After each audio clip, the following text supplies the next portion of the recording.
The Community Education Channel presents Community View, a closer look inside community issues that matter. It's a glimpse, a preview, bringing public perception to light on local community issues that make a difference.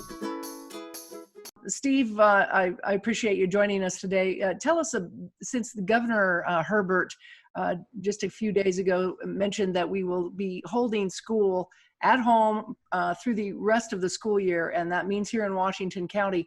What are you doing locally here at Washington County School District to keep the students involved and knowing that they're not coming back to the end of this year? You know, that's really a hard thing, because schools are so sad when they're empty, when there's no students in them. And we would love to have our students back. And unfortunately, our hands are tied in this situation where they just can't come back.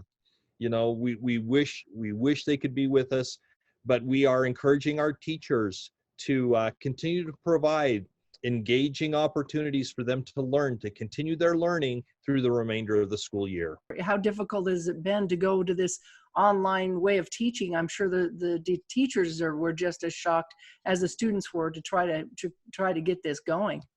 You know, it really is a situation where it was a shock for everybody.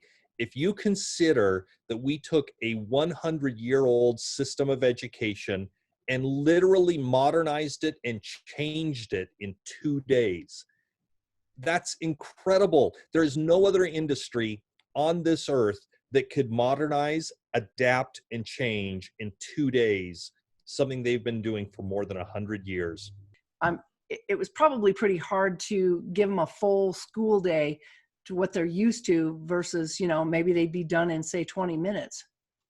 You know, I think it has been a challenge for some families. We have tried to provide Chromebooks for as many children that need them, so there wouldn't be a financial burden on our parents, so that they could adapt and hopefully make the transition with us. We knew it's going to be a transition. We've encouraged everybody, both our principals and our teachers, to be patient and understanding, considering also student circumstances. There are going to be some children that are going to have a harder time, and there are some that are going to have an easier time at this. And we know that. When you talk about those grades, students at Dixie State were given the option, because it was difficult for them to make that transition to either do a pass or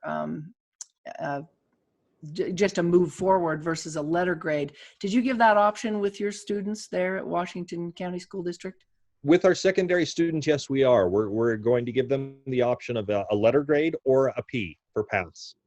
Is that up to the parents to decide that, or how will that work? And will they still get they'll still get the credit, correct? It doesn't take away any credits away, right?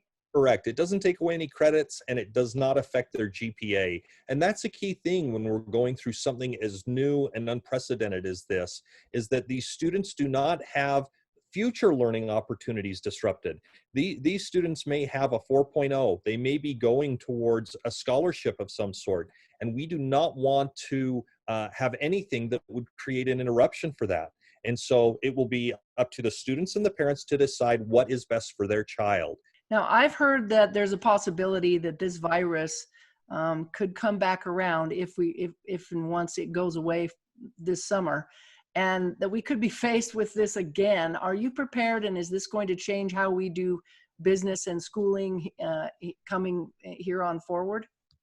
You know, I think that we will look at everything we're doing now and try to take best practices. That's something we've always tried to do in education. We've always tried to implement what works best for us and see how we can refine it and make it a little bit better for the children. It all comes down to student learning. You know, you asked the question earlier, how are the students doing? And honestly, some are doing well, some are not. Some have very frankly struggling to get by, but they're trying their best.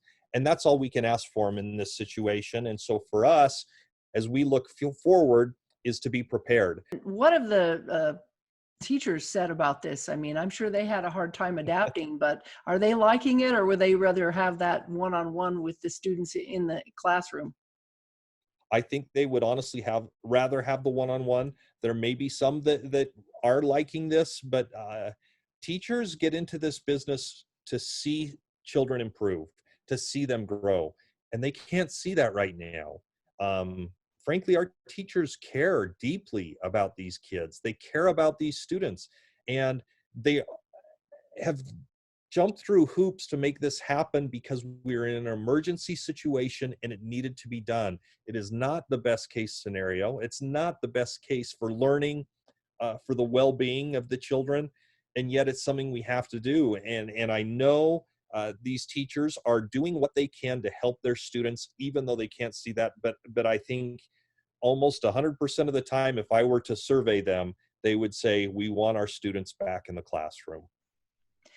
What advice then do you have at this point for parents who may be struggling with this, and how will we help those students who have maybe got behind to catch back up going into the next year?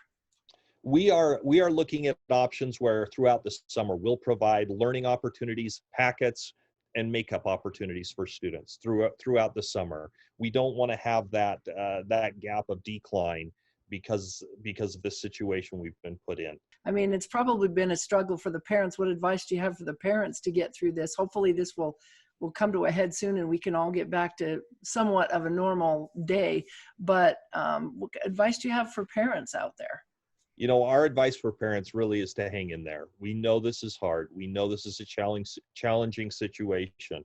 We know there are many parents out there that have suddenly become the instructor to 3 or 4 or 5 or more children at home. And they are trying to figure out different grade levels, different lesson plans, and help these kids, their own children, on an individual basis. And that is a huge struggle. You know, I hope our parents can hang in there. We have, as a district, we've provided some mental health resources on our website. It's at washk12wellness.org. And we are encouraging our parents to go to washk12wellness.org. And there is a list of things that are both for students and for parents to help keep them mentally strong throughout this process. We know it's not easy. We know that it's not ideal, and we'll help you as much as we can. Okay. Well, thanks for sharing with us, and we just hope that we can go back to school in 2020 in the fall, and that we'll be ready to have a somewhat of a normal summer after all this, because I'm sure it's been difficult for you guys trying to put out some fires and learn new strategies. It really has. Appreciate you guys and your school lunch programs. And I mean, it appears that the schools have been doing everything that they possibly can to try to help people during this pandemic.